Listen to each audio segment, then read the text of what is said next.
My name is Gerald Parrish. I am 68 years old, and I live on a quarter section outside of Vanderhoof, British Columbia, in a house that my wife and I built in stages over 22 years, because we never had quite enough money all at once to build the whole thing.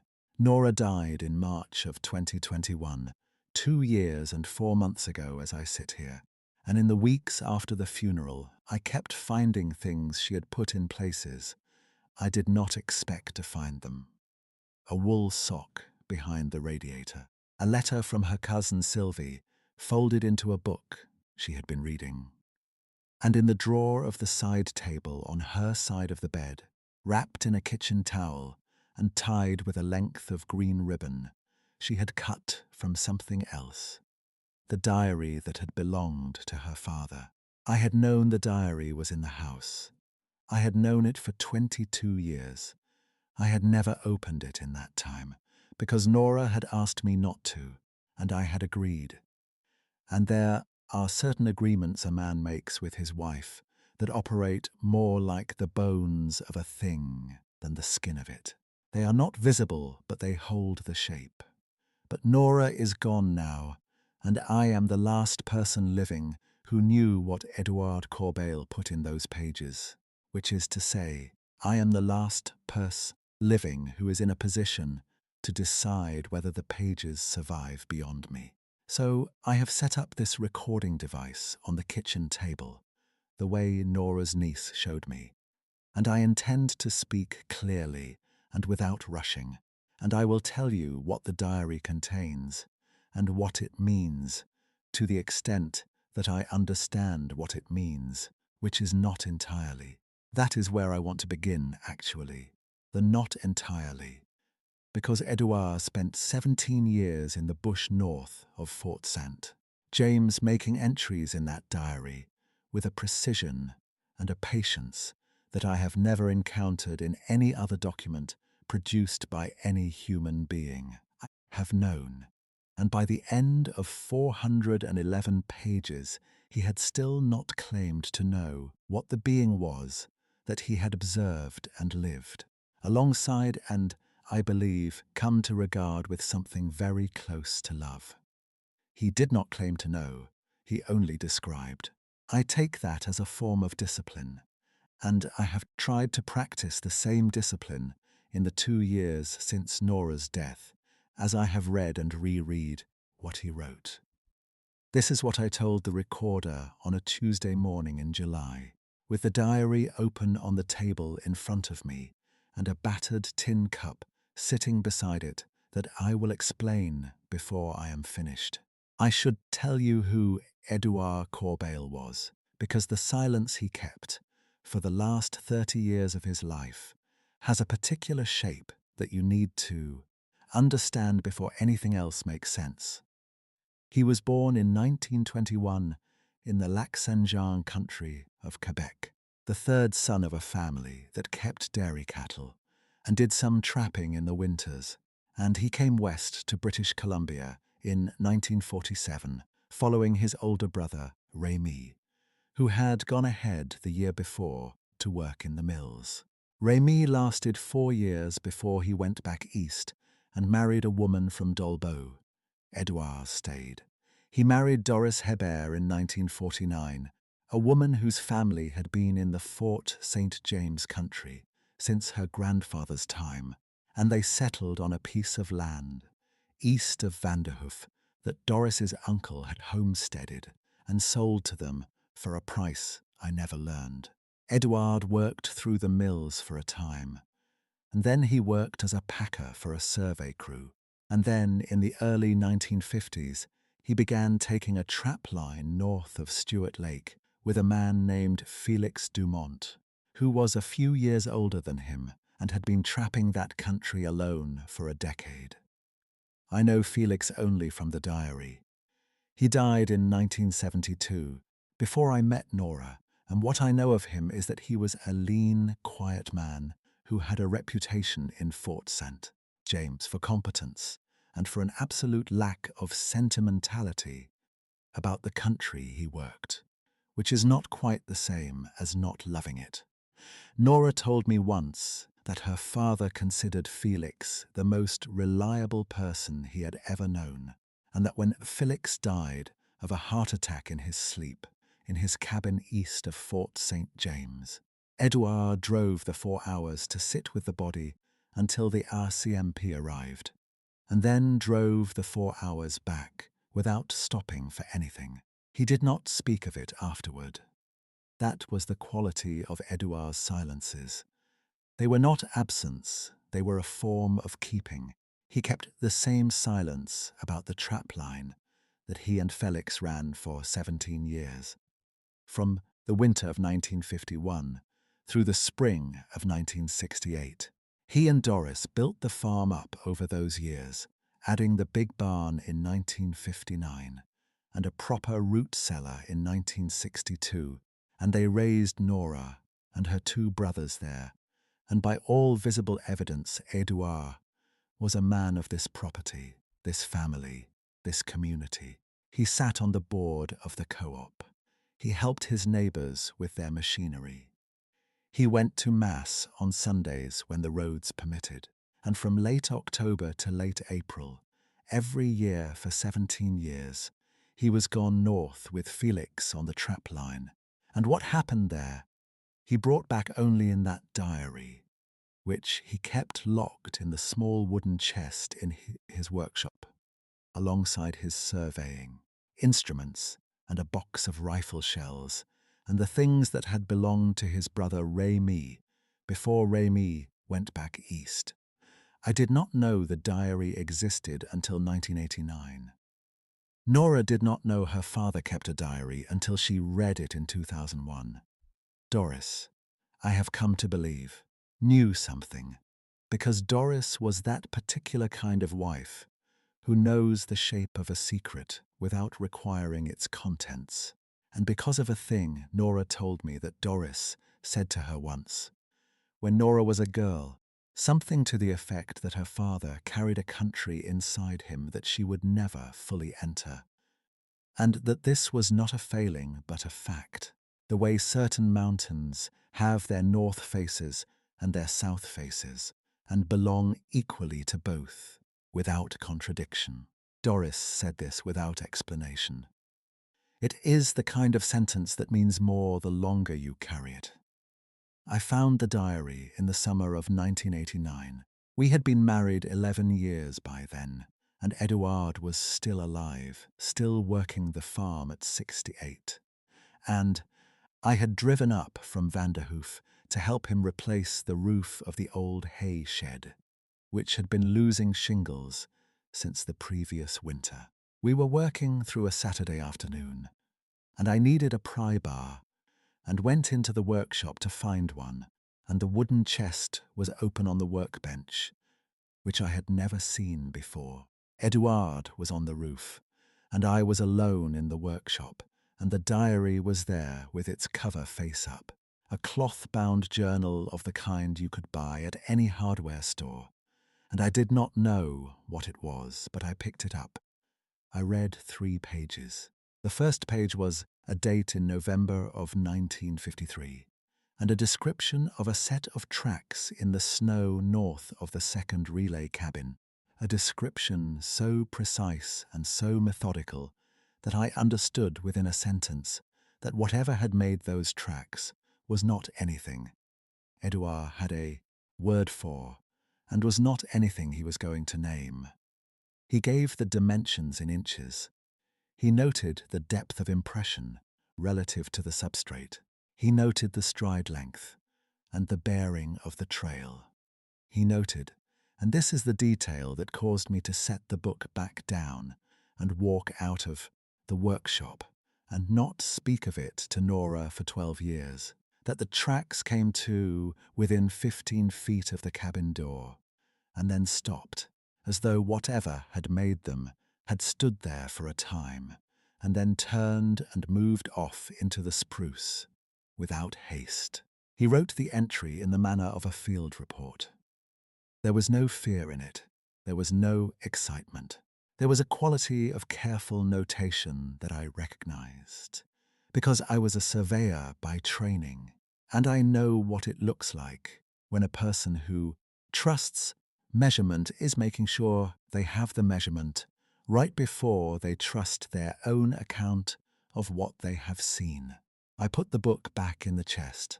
I found the pry bar.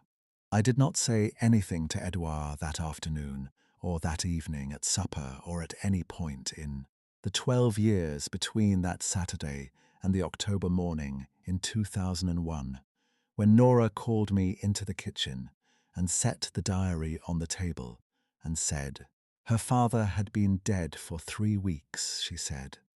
He left this for me specifically. She had been reading it for a week, and she needed me to read it too. I read it over 4 days. I will not pretend I slept well in those 4 days.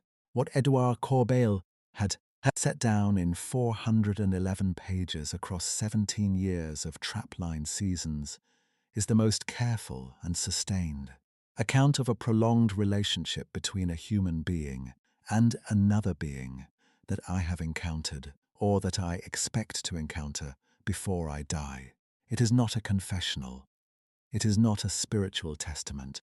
It is a record, in the manner of a working man, who took the accuracy of his own observations as a personal obligation, and who distrusted what he could not measure, even as he understood that what he was measuring placed him, quietly and irrevocably, outside the boundary of what could be accounted for. The first encounter, the formal beginning of the record, was in the second week of November 1953. Edouard and Felix had been on the line for three weeks. Felix had gone south to the relay point to collect supplies and would not be back until Friday. Edouard was alone at the main cabin. On the Tuesday evening, something heavy walked around the outside of the cabin and stopped at the door. He wrote that he heard breathing he could not account for. He wrote that the sound was low and regular, not agitated, and that it lasted perhaps 4 minutes before it stopped and the footsteps moved away. He did not open the door.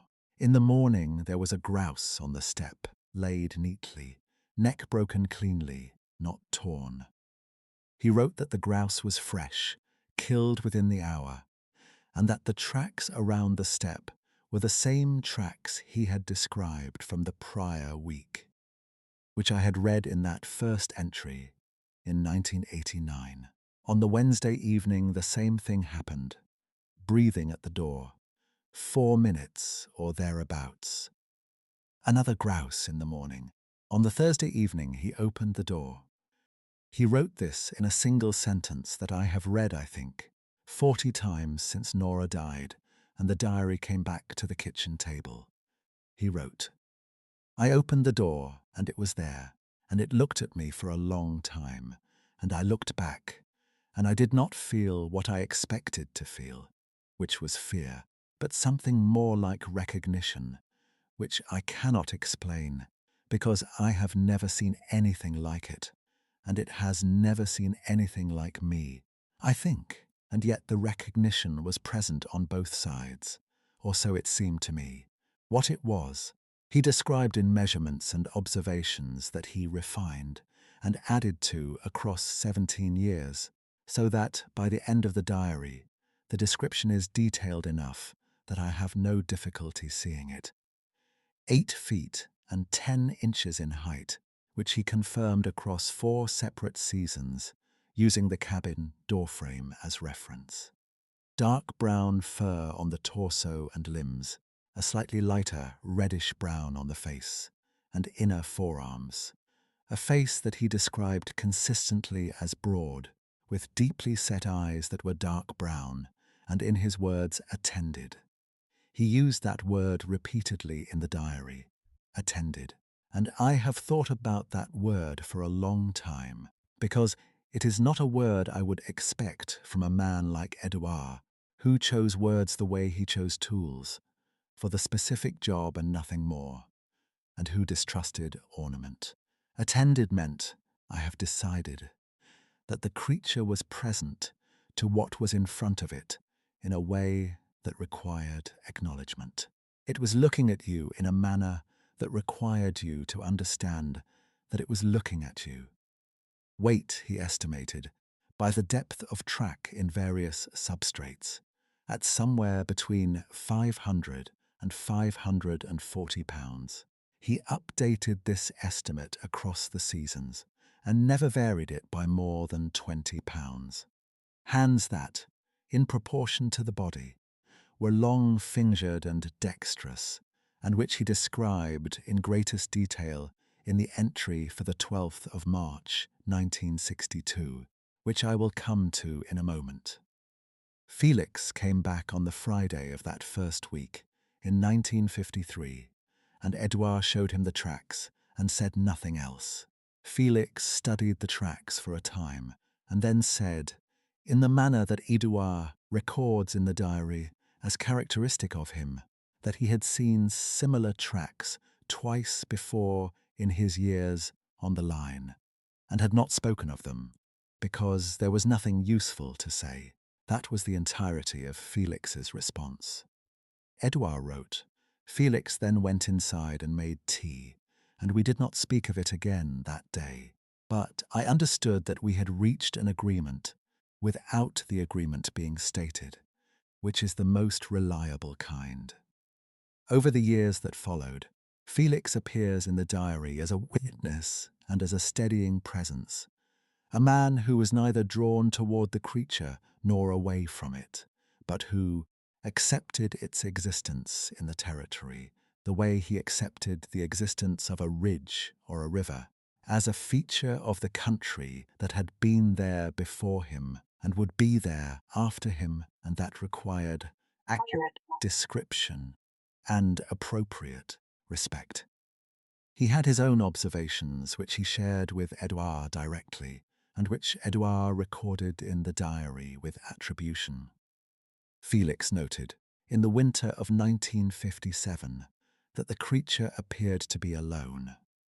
He noted that the territory it moved through was approximately 50 square miles in the area of the upper Stewart River drainage, and that it moved through this territory in a pattern he could predict, arriving at the vicinity of the trap line in late November and departing in March, overlapping the trapping season almost exactly.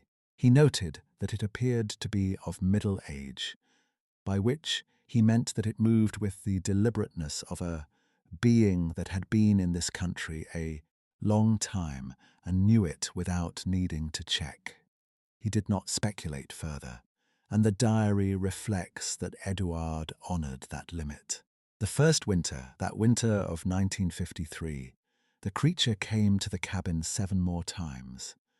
After the evening, Edouard opened the door, always at dusk or in the early dark, always staying 10 to 15 feet back.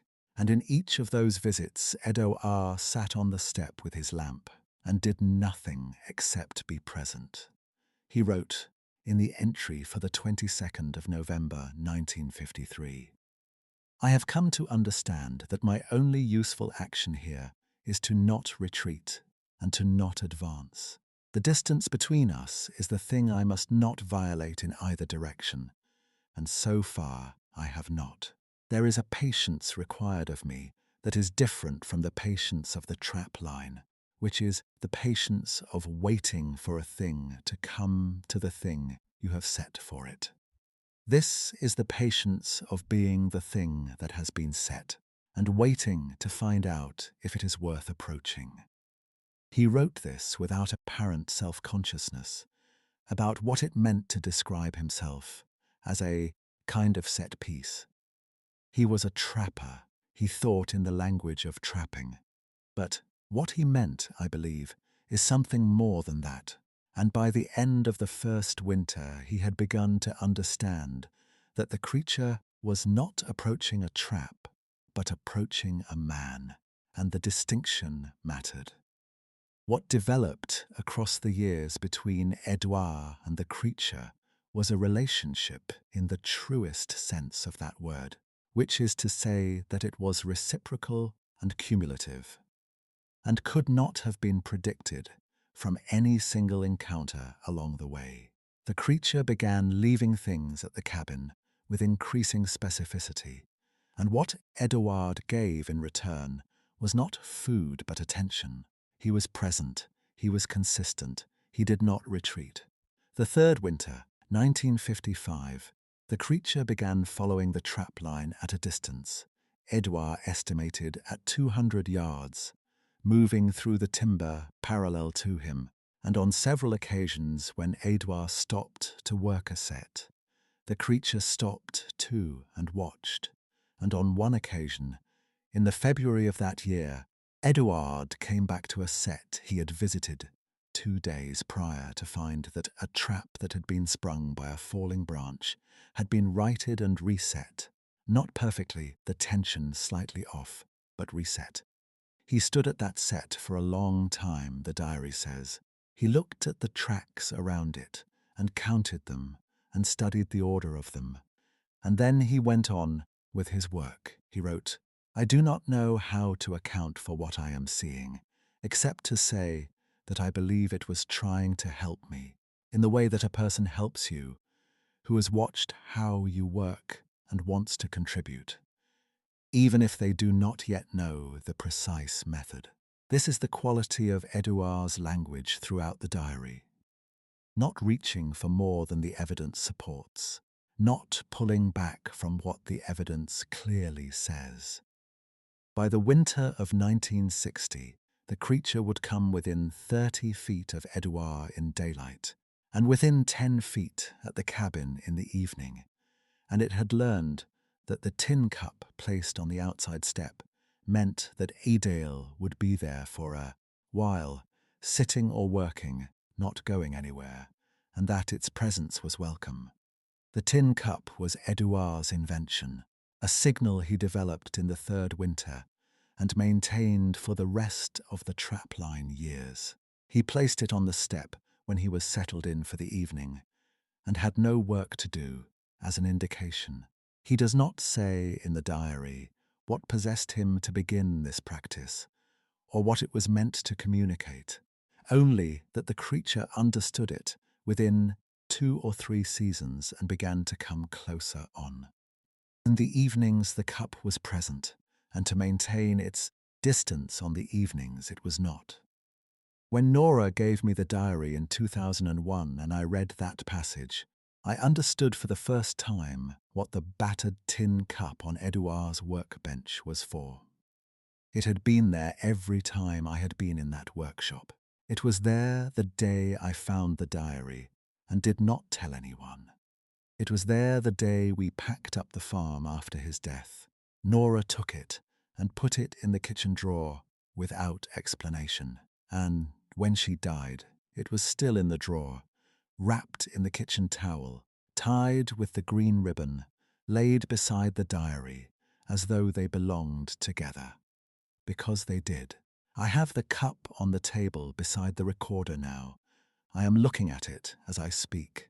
The entry for the 12th of March 1962 is the longest single entry in the diary, covering 11 pages in Edouard's careful hand. And it is the one Nora read aloud to me in the kitchen the night after she gave me the diary to read on my own, because she wanted to make sure I had understood it correctly. What happened in that week is this. Edouard had been checking the north end of the line, the farthest sets, the ones closest to the river, and he found that the creature had not come near the cabin in 5 days. This was unusual enough to note. By 1962, the winter visits were regular, and the pattern was well established. On the 6th day, he found a track trail leading away from the trap line toward a deadfall timber area a mile east of the main cabin, and the trail was irregular, the spacing inconsistent, which he noted as a change from the usual gait pattern. He followed the trail to the deadfall and found the creature there, lying against a spruce windrow, and saw immediately that its left forearm was injured. A deep laceration that Edouard believed came from the steel jaw of a number 4 trap of the kind that the trappers in the territory used. He could not be certain of the cause, but the wound was consistent, and it was several days old, and it had not closed properly. He wrote, "I stood at a distance, and it looked at me, and after a time I sat down in the snow and I waited, and I did not move toward it. I waited for approximately 2 hours. Then it moved first. It extended the arm toward me, not aggressively, not in supplication, but in the manner of a person who has decided to trust you with something specific and is being deliberate about the decision." He examined the wound. He had his kit. He cleaned the wound as best he could with what he had, and he bound it with the strip of canvas he used for his own injuries, and the creature held still for the duration, watching his face. He wrote, "I worked as carefully as I have ever worked in my life. And I do not mean carefully in the professional sense. I mean carefully in the sense that I was aware of the honor of what I was being permitted to do, and I did not want to be unworthy of it." He writes that when he finished, he sat back in the snow, and the creature regarded the bound arm for a moment, and then regarded him, and then made a sound he had not heard before, a low, sustained tone that was not a vocalization of pain or distress, but something else, something he would spend years attempting to describe, and never feel he had described adequately. He wrote, "I have thought about that sound for 3 winters now, and what I can say is that it was deliberate, and it was directed at me, and it was not nothing. What it was, I do not know. No one knows." He checked the wound twice more over the following days, and by the 3rd week of March, it was closed, and the creature had returned to its normal range. That was the spring Doris noticed Eduard seemed changed, and said so at supper one evening, when Nora was 12 years old. Nora remembered it. She told me about it in 2003. Eduard had said, "The bush is different every year." He had eaten his supper. Doris had looked at him for a moment, and then looked at her plate. That was the conversation. Nora was 19 in the summer of 1965, and she went to the trapline with her father for one season, not the winter, but the summer, the months when Edouard went up alone to make repairs and check the sets against the following winter. She went because she wanted time away from the valley, from a situation with a young man in town that had ended badly and that she did not want to think about. And because her father had always been a silence, she wanted to understand. And this seemed like the opportunity. She had never told me this before, the night she told it to me, which was in October of 2003, 2 years after her father's death. We were sitting in this kitchen, and it was late, and she had been quiet for most of the evening, in the way she sometimes was when something was working through her, and then she said, she wanted to tell me what had happened that summer. I am going to tell you what she told me as closely as I can remember it, because I have had 20 years to remember it, and I have been careful. She said she was at the cabin on a morning in late July. Her father had gone up the line to check a section of fence, and she was sitting on the step with her coffee, and she became aware that she was not alone. She did not hear it first. She felt it. She said, "I know how that sounds, and I am not a person who says things like that. But there is no other word for it. I became aware of a presence in the way you become aware in a room that someone has come in behind you." She looked up slowly, and it was at the tree line, 40, 50 feet, standing in the shadow of the spruce so that she could see its outline and the fact of its size and the dark of its eyes in the shade. And she did not move, and it did not move, she said. "I was not afraid. I am certain of that now, though at the time I thought I should be, and I kept waiting for the fear to arrive, and it did not. She said, "It looked at me the way you look at someone you are curious about, but have no intention of harming. That was the quality of it. Curious and," she said, and she paused here and looked at her coffee cup for a moment, gentle. It was gentle in its looking. It stayed for perhaps 10 minutes and then moved back into the trees. When her father came back along the line an hour later, she said there was something at the tree line. He looked at her for a moment, and then he looked at the tree line, and he said, in a voice she described to me as the most quietly assured voice she had ever heard from him, "I know. I have known it a long time." And that was all. They did not speak of it again that summer. They did not speak of it in the 36 years between that summer and his death. But she knew, and he knew she knew, and the diary had always been there in the chest in the workshop, keeping the account of it, and when he left it to her specifically with no other instruction, she understood what he was asking her to do with it, which was to decide.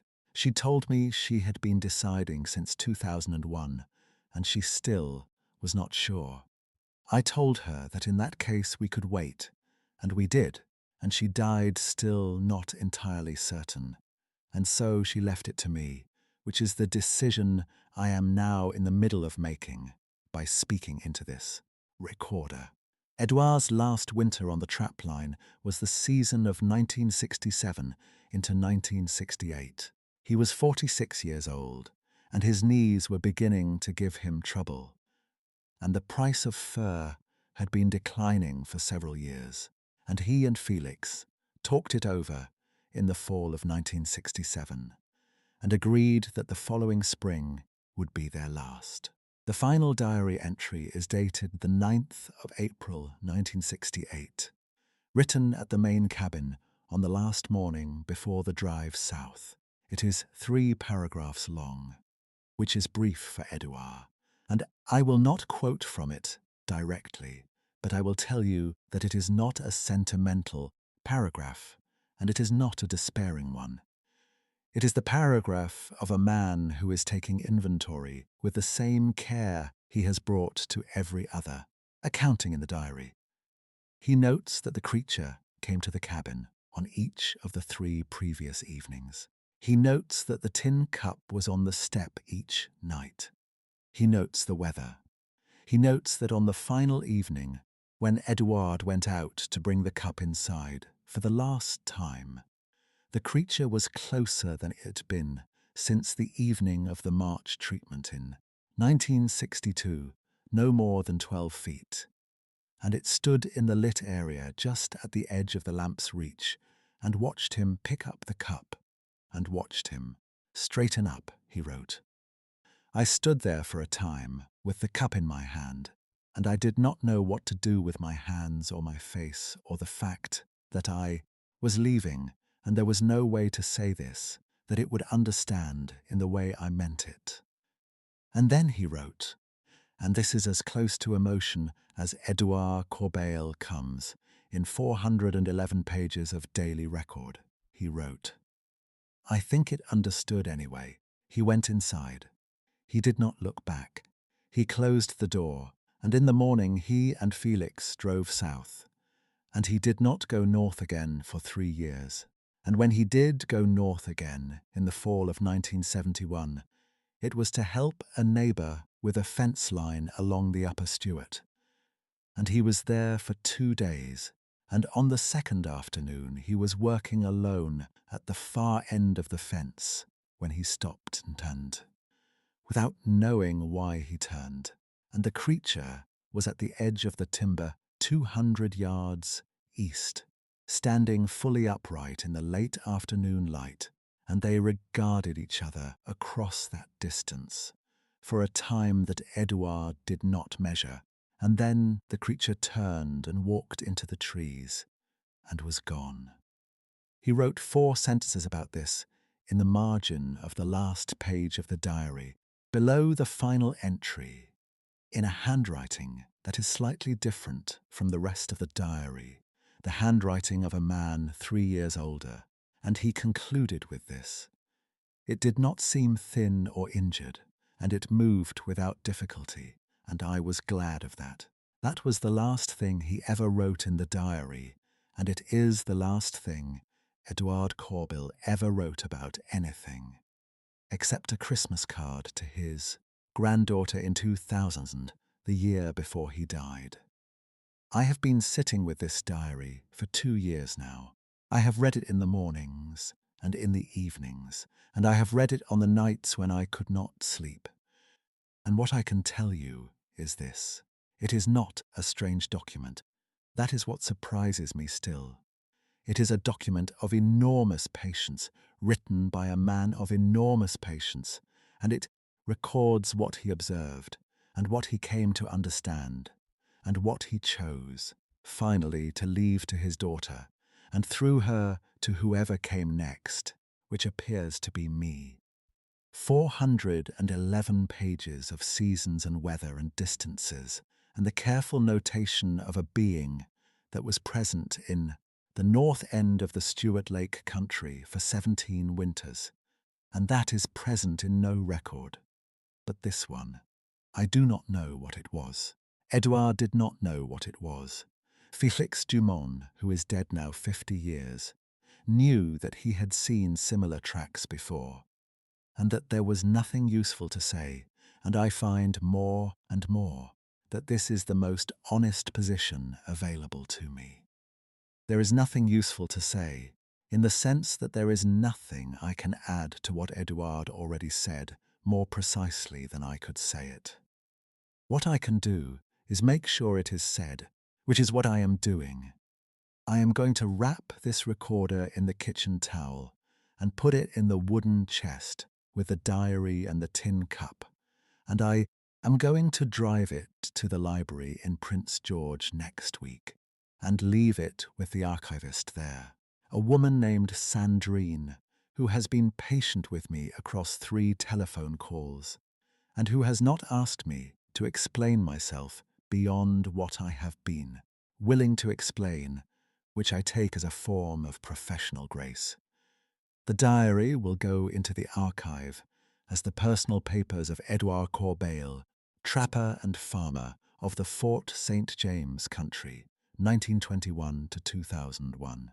The recording will go with it, and in some years, or in many years, someone will sit in the reading room and open the chest and read what Edouard wrote, and they will come to the margin note on the last page, the 4 sentences added 3 years after the last entry, and they will read that he turned without knowing why he turned, and that the creature was at the edge of the timber 200 yards east, and that it moved without difficulty, and he was glad.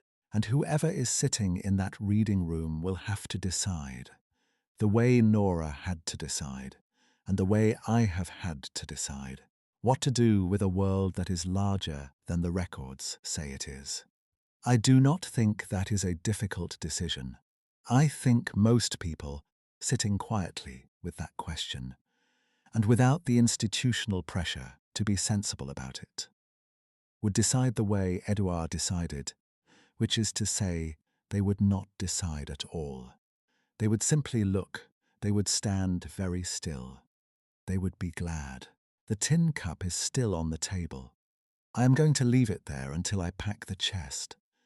It is a tin cup of the common kind, dented on one side, the handle slightly loose at its upper seam, the kind of cup that was in every bush camp in British Columbia in the 1950s, and that has no distinguishing features except that it sat on the step of a trap-line cabin north of Stuart Lake for 17 winters, as a signal to something that had no name and needed none, and it is the most precise thing I own, more precise than any instrument I used in 30 years of surveying, because it describes with perfect accuracy the exact shape of an agreement between 2 beings who had no common language and who chose to be present to each other anyway. Across years of cold mornings and long evenings, and all the distances that the North Country places between everything alive in it. Nora knew this when she wrapped it in the kitchen towel. She knew it was not just a cup. It was the record of the record, the thing that said, there was more here than what the pages say, and the pages say a great deal. I am going to stop the recorder now. The chest is in the hall, and the library is waiting, and Sandrine has been patient long enough. The world is more full than we knew. Edouard Corbeil knew this before any of us, alone in a cabin in the dark, with a cup on the step, and something enormous and gentle breathing just outside the door, and he wrote it down so that we could know it too.